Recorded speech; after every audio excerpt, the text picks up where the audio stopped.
नमस्ते, मैं अलका ठाकुर हूं और आप सभी का अलका मेडिकल क्लासेस में स्वागत है। तो आज हम बात करेंगे कि आखिर खून की कमी क्यों हो जाती है। खून की कमी बच्चों को भी होती है, बूढ़ों को भी होती है, जो यंग है, जो जवान है, उनको भी होती है। तो आखिर ऐसा क्या हो जाता है? अक्सर हम ऐसा देखते हैं कि अगर किसी का एक्सीडेंट हो जाए तो उस टाइम में खून अचानक से बहुत ज़्यादा बॉडी के बाहर निकल जाता है, इसीलिए खून की कमी हो जाती है अचानक से। तो वो भी बहुत इमरजेंसी वाला कंडीशन हो जाता है जिसमें आपके बॉडी को खून की बहुत ज़्यादा आवश्यकता है। लेकिन महिलाओं को क्या होता है, पीरियड्स के टाइम में खून बहुत ज़्यादा बॉडी से निकल जाता है, उसके बाद वो अपना खान पान सही रखती ही नहीं है, खान पान पे ध्यान देती ही नहीं है, तो क्या होता है धीरे धीरे करके बॉडी में खून की कमी होने लगती है। बच्चों का क्या है, बच्चे खाना नहीं खाते हैं, बच्चे को साग नहीं पसंद, बच्चे को सब्जी नहीं पसंद, तो क्या हो गया, तो जब उनका डेवलपमेंट हो रहा है तो बॉडी में खून बनता है। बनता कहाँ पे है, हमारा जो हड्डी होता है इसके बीच में रेड बोन मैरो होती है और उसी रेड बोन मैरो में एक सेल होता है, स्टेम सेल हम इसको बोलते हैं। तो ये स्टेम सेल बनाती है आपके आरबीसी को। अब आरबीसी क्या है, आरबीसी है मतलब लाल रक्त कोशिका, रेड ब्लड सेल्स। इसी रेड ब्लड सेल्स के साथ हीमोग्लोबिन चिपका होता है। तो आपने रिपोर्ट में तो देखा ही होगा, डॉक्टर क्या बोलते हैं, आपके बॉडी में हीमोग्लोबिन की मात्रा बहुत ज़्यादा कम हो गई है। तो ये क्या हो गया, ये बहुत डेंजरस स्थिति होती है जिसमें आपके बॉडी को खून की बहुत ज़्यादा आवश्यकता होती है।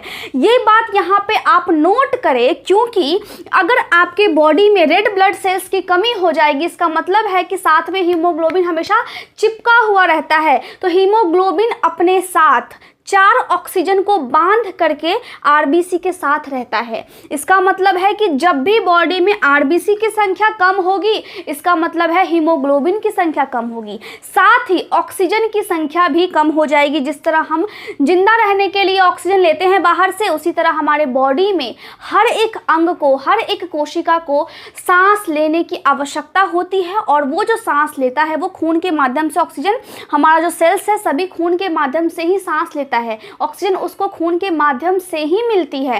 तो यहाँ पे क्या हो गया, बॉडी में अगर खून की कमी हो गई है, इसका मतलब है कि बॉडी को प्रॉपर ऑक्सीजन नहीं मिल रहा है। ये बात आपको ध्यान रखना है। इसका मतलब क्या है कि आपके बच्चों के विकास के टाइम में बहुत ज़्यादा इंपॉर्टेंट है खून का होना। कमी हो गई हो तो दिक्कत वाली बात है। किसी को जब बचपन से ही कैंसर होता है, इसका मतलब है कि जेनेटिक कोई कंडीशन हो गया हो, कोई बच्चा को बचपन से ही कोई बीमारी रही हो तो उसके बॉडी में खून बनता ही नहीं है, हड्डी में फिर समस्या हो जाती है।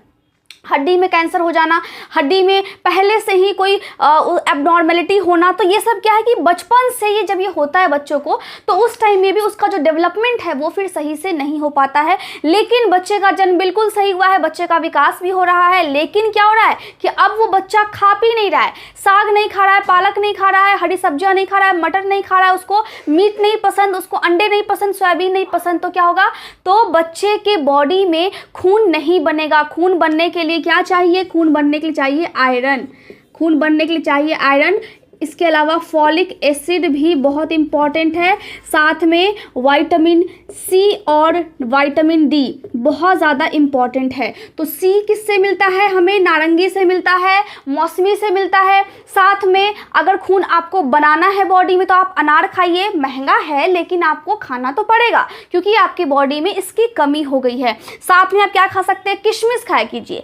किशमिश खाने से क्या होता है कि आपका जो डाइजेशन है, डाइजेस्टिव सिस्टम है, जो पाचन की क्रिया होती है आपकी बॉडी में, वो भी बहुत अच्छी रहती है। साथ में आपको क्या खाना है, किशमिश हो गया, खुबानी आप खा सकते हैं। खुबानी यहाँ पे मैं लिख दूँ, आप सर्च कर लेना गूगल पे, खुबानी आप खा सकते हैं। इसके अलावा हरी सब्जी खा सकते हैं, मटर खा सकते हैं, अंडा खा सकते हैं, रेड मीट खा सकते हैं। मीट में भी क्या खाना है, लीवर, जो लीवर होता है वो आप खा सकते हैं। इसमें बहुत ज़्यादा क्या होती है, बहुत ज़्यादा इसमें आयरन की मात्रा होती है। डेली कम से कम हर एक व्यक्ति को डेली कम से कम 18 ग्राम क्या चाहिए, 18 ग्राम आयरन चाहिए। बॉडी में खाने के लिए, खाने के बाद उसको मिलना चाहिए। हमारे बॉडी का खाना क्या है? हमारे बॉडी का खाना पालक नहीं है, हमारे बॉडी का खाना है आयरन, हमारे बॉडी का खाना है फॉलिक एसिड, इसका है विटामिन सी, विटामिन डी। क्योंकि जब हम खाते हैं तो बाहर वो जैसी है, बॉडी में जाने के बाद वो वैसी नहीं होती है, अंदर जा करके फिर वो चेंज हो जाती है, फिर वो टूट जाती है, छोटे छोटे मॉलिक्यूल्स में टूट करके फिर हमारी आंतों के द्वारा अवशोषित होती है। तो खून की कमी उस मरीज को भी होती है जिसमें आंत की समस्या होती है, जैसा कि यहाँ पे एक डिजीज है, एक बीमारी जिसको हम बोलते हैं क्रॉन्स डिजीज, जिसमें आंत की समस्या होती है।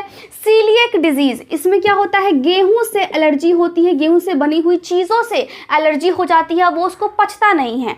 तो इन दोनों में जब प्रॉब्लम्स होती है, इन दोनों की जब प्रॉब्लम्स आपके बॉडी में होंगी, इसका मतलब है कि आपके आंत में फिर प्रॉब्लम्स है, तो उस टाइम में भी खून की कमी हो जाती है। मैंने बता दिया जेनेटिक की वजह से भी होती है, बाद में नहीं खाने की वजह से होती है। महिलाओं में ज़्यादा होती है खून की कमी पुरुषों की अपेक्षा, क्योंकि जो महिलाएं हैं उनके बॉडी में बहुत सारे चेंजेस आते हैं। महीना में कम से कम आप देखेंगे कि 5 दिन या फिर 7 दिन उनके पीरियड्स होते हैं, तो उस टाइम में बॉडी से ब्लड निकल जाता है। इसका मतलब ये है कि उस दौरान महिलाओं को खास ख्याल रखने की ज़रूरत है। लेकिन महिलाएं क्या करती है? वो अपने बॉडी का ख्याल नहीं रखती है, अपने डाइट को अच्छा से नहीं मेंटेन करके चलती, जिसकी वजह से ऐसा हो जाता है, खून की कमी हो जाती है। तो डेली कम से कम आपके बॉडी को मिलना चाहिए 18 ग्राम, और एक महिला में अगर हम देखें, एक पुरुष में अगर हम देखें, हीमोग्लोबिन होना चाहिए नॉर्मल, और एक पुरुष में 14 ग्राम DL हीमोग्लोबिन होना चाहिए। हीमोग्लोबिन आपकी बॉडी में हमेशा होनी चाहिए और वो नॉर्मल रेंज में रहनी चाहिए, कम नहीं होनी चाहिए। कम हो जाती है तो आपके बॉडी को दिखता है, आपके बॉडी से लगता है कि आपके बॉडी में खून की कमी है। जो आँख का ये जो नीचे वाला है ना पोर्शन, ये फिर बहुत वाइट वाइट सा होने लगता है, चेहरा आपका पीला पीला सा दिखने लगता है। तो ये सभी चीज़ें होती है। तो मैं उम्मीद करती हूँ कि आपके आसपास या फिर आप अगर इस चीज़ को देखते हैं, समझते हैं, तो आप अपने बॉडी को भी समझिए, क्योंकि ये बॉडी आपका है, आपको मेहनत करना है आपकी बॉडी के लिए। अगर किसी को पढ़ना है तो पढ़ने के लिए आपके ब्रेन को भी ब्लड चाहिए। जब आपके बॉडी में खून कम होगा, इसका मतलब है कि आपके ब्रेन में खून कम जाएगा। ब्रेन में खून कम जाने का मतलब है कि ऑक्सीजन कम जा रहा है, ऑक्सीजन कम जाएगा तो सोचने समझने की जो क्षमता है उस पर भी असर पड़ती है। तो ये ना समझे कि अगर बॉडी को दिक्कत हो रही, इसका मतलब है कि ब्रेन हमारा बिल्कुल ठीक है। पूरा सिस्टम एक साथ धीरे धीरे करके डिस्टर्ब होने लगता है। तो खून की कमी को यूं ही इग्नोर नहीं करना चाहिए। अगर खून की कमी ज़्यादा हो जाती है एक्सीडेंट की वजह से या फिर कुछ दुर्घटना हो जाए उसकी वजह से, तो उस टाइम में डॉक्टर क्या करते हैं? वेट करते हैं क्या? वेट वो नहीं करते हैं।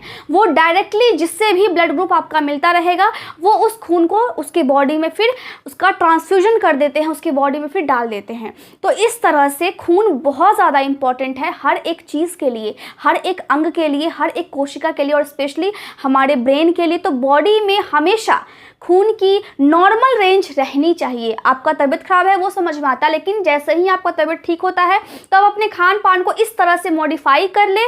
आप अपने डाइट में इस तरह से अनार को शामिल करें, इस तरह से सेब को शामिल करें, अच्छे से आप केला खा सकते हैं जिसमें बहुत सारी चीज़ें होती है। तो इस तरह से जब भी आप अपने डाइट में फल को शामिल करते हैं, गाजर भी खून को बनाने में बहुत ज़्यादा मदद करता है।